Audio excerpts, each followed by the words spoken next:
pour nous, les élections se sont bien passées de façon apaisée. La communauté économique des États de l'Afrique centrale, la CEAC, salue une fois de plus le bon déroulement de l'ensemble du processus électoral lié à la présidentielle du 6 mai dernier ici au Tchad.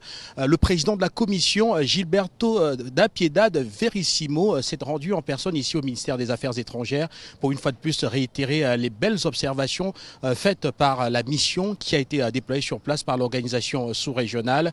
Il a aussi tenu à préciser, à dire au ministre que l'organisation se rangeait aux côtés des autorités tchadiennes, notamment pour les autres processus électoraux à venir, notamment les élections législatives et les élections locales. Il a dit que l'organisation allait poursuivre donc l'accompagnement des autorités tchadiennes pour que celles-ci puissent définitivement tourner la page de la transition.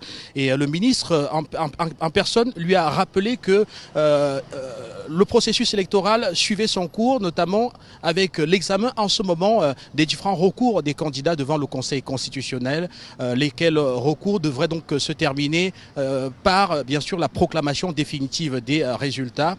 Et le président Gilberto da Piedade Verissimo a donc quitté le ministère des Affaires étrangères pour se rendre à l'Agence nationale en charge de la gestion des élections, qu'il a d'ailleurs visité au mois d'avril quand il venait en personne ici au Tchad pour l'installation de la mission d'observation afin que celle-ci donc puisse suivre les élections présidentielles du 6 mai. Les élections se sont bien passées de façon apaisée et le chemin, c'est celle que le Tchad a déjà décidé d'entreprendre, un chemin de paix, d'apaisement pour faire le pays réussir. Et donc, on a aussi dit à Monsieur le ministre que nous sommes encore là.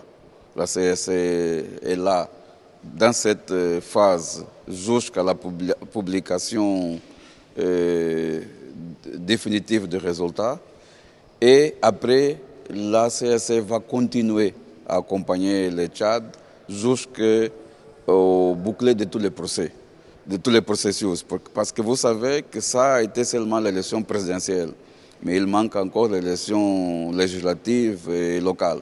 Monsieur le ministre nous a informé des recours qui ont été déposés à la Cour constitutionnelle et il nous a dit que le gouvernement va attendre parce que ce n'est pas le gouvernement qui doit prendre une décision par rapport à ça, c'est la Cour constitutionnelle et le gouvernement va suivre ce que la Cour constitutionnelle va décider par rapport aux recours qui ont été déposés.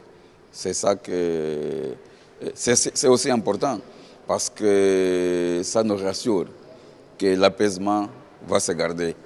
Le gouvernement ne va pas faire une chose contre les recours, ils sont là, ce n'est pas le gouvernement qui décide, c'est la Cour. Et le gouvernement a décidé de laisser la Cour faire son travail. Ce reportage a été rendu possible grâce à la collaboration des équipes de la CEAC et des confrères d'Afrique Média présents en République du Tchad.